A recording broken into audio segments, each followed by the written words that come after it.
नमस्कार दोस्तों, हिंदी भाषा यूट्यूब चैनल पर आपका स्वागत है। आज हम चर्चा करने वाले हैं जो हमारी सामान्य हिंदी है उससे संबंधित प्रश्न रहने वाले हैं और कुछ हिंदी साहित्य से संबंधित प्रश्नों पर भी चर्चा करने वाले हैं। तो चलिए शुरुआत करते हैं। हिंदी की मूल उत्पत्ति किससे हुई है? हिंदी की मूल उत्पत्ति किससे हुई है? ऑप्शन सुने। ऑप्शन है लौकिक संस्कृत, वैदिक संस्कृत, मागधी, शौरसेनी अपभ्रंश। हिंदी की मूल उत्पत्ति किससे हुई है? हमारा ये प्रश्न है। ऑप्शन है लौकिक संस्कृत, वैदिक संस्कृत, मागधी, शौरसेनी अपभ्रंश। अब देखिए, हिंदी जो हम आजकल पढ़ रहे हैं, आधुनिक जो हिंदी कहते हैं जिसको, यानी कि खड़ी बोली, उसे किन किन दौरों से गुजरना पड़ा है, उस शुरुआत में वो कैसी थी, बाद में कैसी हुई। इसके लिए देखिए, हिंदी की जो श्रृंखला है सबसे पहले क्या है? सबसे पहले इसमें है संस्कृत। सबसे पहले संस्कृत, संस्कृत के बाद है पाली, पाली के बाद आई प्राकृत, प्राकृत और प्राकृत के बाद आई अवहट, अवहट और अवहट के बाद आई है अपभ्रंश, अपभ्रंश और अपभ्रंश से क्या आई? पुरानी हिंदी, और पुरानी हिंदी से मध्यकालीन हिंदी, और मध्यकालीन हिंदी से विकास हुआ आधुनिक हिंदी का, जिसको हम आजकल हिंदी भाषा के रूप में पढ़ते हैं। वो हिंदी भाषा का शुद्ध साहित्यिक रूप अर्थात खड़ी बोली है। तो चलिए नेक्स्ट क्वेश्चन पर चलते हैं। तो इसका आंसर आपने बताना है, हिंदी की मूल उत्पत्ति किससे हुई है? लौकिक संस्कृत, वैदिक संस्कृत, मागधी, शौरसेनी। तो इसमें आपका आंसर आ रहा है शौरसेनी अपभ्रंश, जो कि बिल्कुल सही उत्तर है। अगला प्रश्न देखते हैं। भारत की प्रथम देश भाषा कौन सी है? भारत की प्रथम देश भाषा कौन सी है? ऑप्शन पाली, संस्कृत, प्राकृत, इनमें से कोई नहीं। आपका प्रश्न दोस्तों है, भारत की प्रथम देश भाषा कौन सी है? पाली, संस्कृत, प्राकृत, इनमें से कोई नहीं।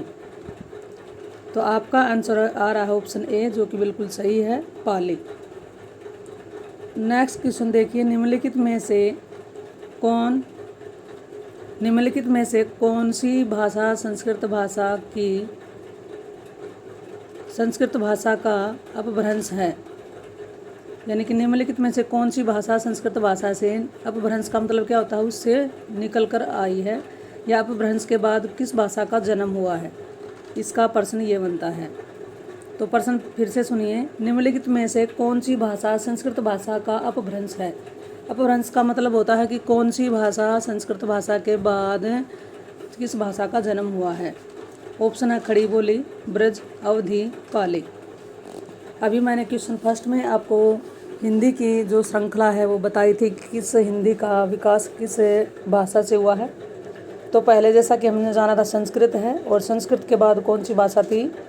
हाँ, आपका बिल्कुल सही है, उत्तर आ रहा है डी, पाली। पाली संस्कृत का ही क्या है? अपभ्रंश है। अगला हमारा प्रश्न रहने वाला है, भाषा के शुद्ध रूप का ज्ञान किससे होता है? लिपि, व्याकरण, लिखित भाषा, इनमें से कोई नहीं। आपका आंसर बिल्कुल सही है, ऑप्शन बी, व्याकरण से ही भाषा का शुद्ध रूप हम जानते हैं। अगला प्रश्न हमारा है, हिंदी में स्वतंत्र रूप से बोले जाने वाले अक्षर क्या कहलाते हैं? हिंदी में स्वतंत्र रूप से बोले जाने वाले अक्षर क्या कहलाते हैं?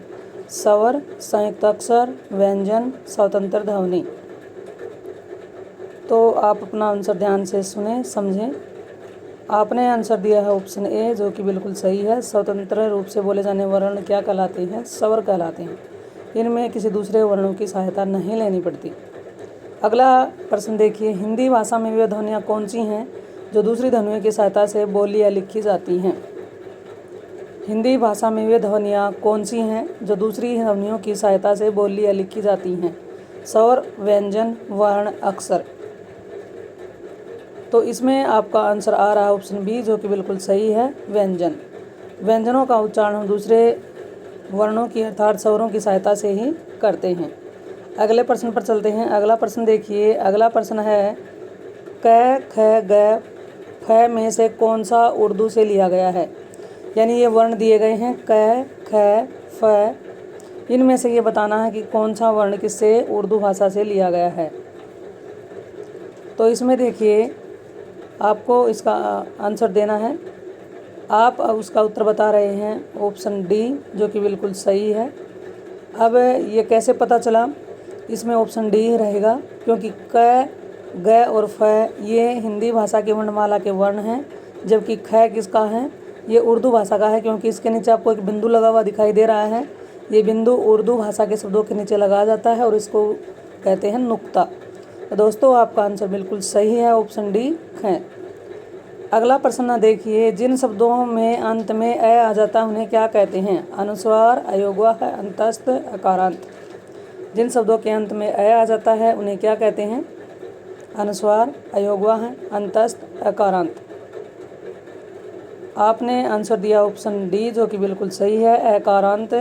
यानी अ स्वर का जिसके अंत में अ स्वर हो उसे क्या कहते हैं? अकारांत। अगला प्रश्न देखिए, अनुच्छेद यानी कि ये शब्द बताना है, चार ऑप्शन में से कौन सा शब्द शुद्ध है। अनुच्छेद आपको ऑप्शन दिखाई दे रहे होंगे। ऑप्शन देखिए और उत्तर बताने का प्रयास कीजिए। अब देखिए आपने उत्तर दिया ऑप्शन सी, जो कि बिल्कुल सही है, अनुच्छेद इस रूप में ही लिखा जाएगा। नेक्स्ट पर चलते हैं, पूंजीवाद बताना है कौन सा सही रूप है पूंजीवाद। तो आप आंसर दे रहे हैं अगर ऑप्शन बी, तो आपका बिल्कुल सही है, पूंजीवाद।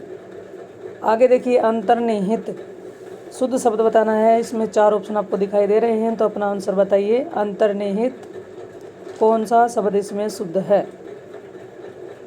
तो आपका ज़्यादातर दोस्तों का उत्तर आ रहा है ऑप्शन सी, जो कि बिल्कुल सही है, अंतर्निहित। चलिए अगले प्रश्न पर चलते हैं। अगला हमारा प्रश्न है, परीक्षा को शुद्ध रूप में कैसे लिखा जाएगा? परीक्षा का शुद्ध रूप बताना है। ऑप्शन चार आपके सामने है। तो आप दोस्तों का उत्तर आ रहा है ऑप्शन डी, जो कि बिल्कुल सही है। अगला षड्यंत्र बताना है, सही रूप क्या होगा? तो इसमें आपका आंसर ए और सी दो आ रहे हैं, लेकिन एक आंसर ही होगा, आपको पता होना चाहिए। तो इसमें ज़्यादा संख्या में बता रहे हैं ऑप्शन ए, तो बिल्कुल सही है, षड्यंत्र इस तरह लिखा जाएगा, षड्यंत्र। चलिए अगला हमारा प्रश्न है, प्रश्न क्या है? कविस्वर। कविस्वर बताना है, इसमें कौन सी संधि है? दीर्घ संधि है, गुण संधि है, व्यंजन संधि या स्वर संधि। अब कविस्वर का हम संधि विच्छेद करते हैं तो क्या होगा? कवि प्लस ईश्वर, कवि प्लस ईश्वर। अब देखिए ई है, यहाँ पर ई के बाद में क्या आ गई? ई आ गई, तो ये क्या बन गई? दीर्घ ई। तो देखिए इसमें दीर्घ ई बन रही है, तो ये आप दोस्त भी बिल्कुल सही बता रहे हैं, ऑप्शन ए दीर्घ संधि हो गया। इसका आंसर क्या हो गया? दीर्घ स्वर संधि, जो कि बिल्कुल सही है। अगला प्रश्न देखिए, संसार में संधि बताना है, स्वर संधि, विसर्ग संधि, व्यंजन संधि, इनमें से कोई नहीं। संसार में आपको बताना है कि कौन सी इसमें संधि है। चलिए इसका विच्छेद कर लेते हैं, सम प्लस सार। अब मैं के नीचे हलंत आ गया, यानी कि व्यंजन है। व्यंजन के बाद क्या आ गया? व्यंजन। तो दो व्यंजनों के मेल से जो संधि बनती है वो कहलाती है व्यंजन संधि, जो कि आपका बिल्कुल सही उत्तर है, व्यंजन संधि आपने आंसर इसका दिया है। तो अगला प्रश्न देखिए, तन्मय। प्रश्न क्या है? तन्मय का संधि विच्छेद करके बताना है कि कौन सी संधि है? व्यंजन संधि है, विसर्ग संधि है, स्वर संधि है, इनमें से कोई नहीं। तन्मय का चलिए विच्छेद कर लेते हैं। विच्छेद होगा तत् प्लस मय, क्या बन गया? तन्मय। तो ये क्या नज़र आ रही है? हाँ, आपका बिल्कुल सही है, ऑप्शन ए व्यंजन संधि। नेक्स्ट पर देखिए, अगला प्रश्न हमारा है, इत्यादि में संधि बतानी है, कौन सी है? तो इत्यादि में संधि बतानी है, यण संधि, दीर्घ संधि, विसर्ग संधि, गुण संधि। तो इत्यादि का विच्छेद करते हैं, इति प्लस आदि। इति प्लस आदि में क्या बन गया? इत्यादि। ई के बाद क्या आया? आ गया, तो ये क्या बन गया? या। तो इससे हमारा क्या बन गया? इत्यादि। तो दोस्तों अगर आपने इसका आंसर दिया है तो ये हमारा है यण संधि, जो कि बिल्कुल सही है। अगला देखिए, अब इसमें से क्या बताना है, निम्नलिखित प्रश्नों में सही संधि विच्छेद बताना है कि सही इन शब्द दिए गए हैं, इनका सही संधि विच्छेद क्या होगा, ये आपको बताना है। तो हमारा क्वेश्चन क्या है, पुनर्जन्म का संधि विच्छेद सही क्या होगा। ऑप्शन दिखाई दे रहे हैं, पुनः प्लस जन्म, पुनर् प्लस जन्म, पुनः प्लस आजन्म, पुनः प्लस जन्म। इसका सही संधि विच्छेद क्या होगा। तो दोस्तों आपने उत्तर दिया है ऑप्शन ए, जो कि बिल्कुल सही है। पुनः प्लस जन्म क्या होता है, पुनर्जन्म, ये एक विसर्ग संधि है। अगले क्वेश्चन पर चलते हैं। अगला हमारा प्रश्न है पितृऋण, पितृऋण। तो इसका सही संधि विच्छेद क्या होगा। ये पितृऋण लिख रखा है, इसमें संधि विच्छेद बताना है आपको। पितृ प्लस अण, पितृ प्लस ऋण, पितृ प्लस ऋण, इनमें से कोई नहीं। तो दोस्तों इसमें आपका आंसर रहने वाला है ऑप्शन है सी, पितृ प्लस ऋण। री के बाद अगर कोई भिन्न स्वर आ जाता है तो क्या बन जाता है, वो री में ही चेंज हो जाएगा, पितृण। अगला प्रश्न देखिए, अगला हमारा प्रश्न है इत्यादि, ये दोबारा आ गया है, चलिए इससे अगला कर लेते हैं। अगला प्रश्न है युधिष्ठिर में संधि विच्छेद क्या होगा। युधिष्ठिर का संधि विच्छेद बताना है क्या होगा। तो दोस्तों चलिए, युधि प्लस स्थिर, युद्ध प्लस स्थिर, युद्ध प्लस स्थिर, इनमें से कोई नहीं। तो दोस्तों आपने इसका आंसर अगर दिया है ऑप्शन ए, तो आपका उत्तर बिल्कुल सही है, युधि प्लस स्थिर। नेक्स्ट क्वेश्चन पर चलते हैं। जगदीश में संधि विच्छेद क्या होगा। जगदीश, ऑप्शन देखिए, जगत प्लस ईश, जग प्लस ईश, जगत प्लस ईश, जग प्लस देश। दोस्तों आप अपना आंसर बिल्कुल आप सही बता रहे हैं, ऑप्शन ए बिल्कुल सही है, जगत प्लस ईश। अगला है कनकटा का संधि विच्छेद क्या होगा। कन प्लस कटा, कान प्लस कटा, दोनों रूप सही हैं, इनमें से कोई नहीं। तो दोस्तों जल्दी से जल्दी बताने का प्रयास करें, और आपका उत्तर आ रहा है ऑप्शन बी, जो कि बिल्कुल सही है, कान प्लस कटा। अगला प्रश्न देखिए, रामायण में का संधि विच्छेद क्या होगा। राम प्लस अण, राम प्लस आयन, राम प्लस अयन, रामा प्लस यन। तो दोस्तों अगर आपका उत्तर है ऑप्शन सी, तो ये बिल्कुल सही है, राम प्लस आयन। चलिए नेक्स्ट क्वेश्चन पर चलते हैं। अगला हमारा प्रश्न आ गया समास से संबंधित, तो ध्यान से सुने और तभी उत्तर देने का प्रयास करें। दशानन में कौन सा समास है। द्विगु, बहुव्रीहि, कर्मधारय, द्वंद्व। बताइए दोस्तों जल्दी से जल्दी, दशानन में कौन सा समास है। द्विगु, बहुव्रीहि, कर्मधारय, द्वंद्व। तो चलिए इसका पहले करते हैं विग्रह। 10 आनंद, 10 हैं आनंद जिसके, किसके, यानी कि कौन है, किसके लिए प्रसिद्ध हो गया है, रावण के लिए। तो दोस्तों आपका आंसर एकदम से सही आ रहा है, ऑप्शन बी, बहुव्रीहि समास। अगला प्रश्न देखिए, अगला हमारा प्रश्न है रोग पीड़ित। इसमें समास बताना है, रोग पीड़ित में कौन सा होगा। तो दोस्तों अगर चलिए इसका रोग पीड़ित का पहले कर लेते हैं विग्रह। रोग से पीड़ित, कर्मधारय है द्वंद्व, बहुव्रीहि या तत्पुरुष। दोस्तों आपने अच्छे से पहचान लिया, क्योंकि इसमें विभक्ति कारक चिन्ह है, तो ये क्या बन गया, तत्पुरुष समास, जो कि बिल्कुल सही है। अगला हमारा प्रश्न है देखिए, प्रतिमान का समास का नाम बताना है। प्रतिमान में कौन सा समास है। कर्मधारय, अव्ययीभाव, बहुव्रीहि, तत्पुरुष। प्रतिमान में देखिए, मान मूल शब्द है, इसके पहले आ गया प्रति अव्यय, तो ये कौन सा हो गया, ये हो गया अव्ययीभाव समास।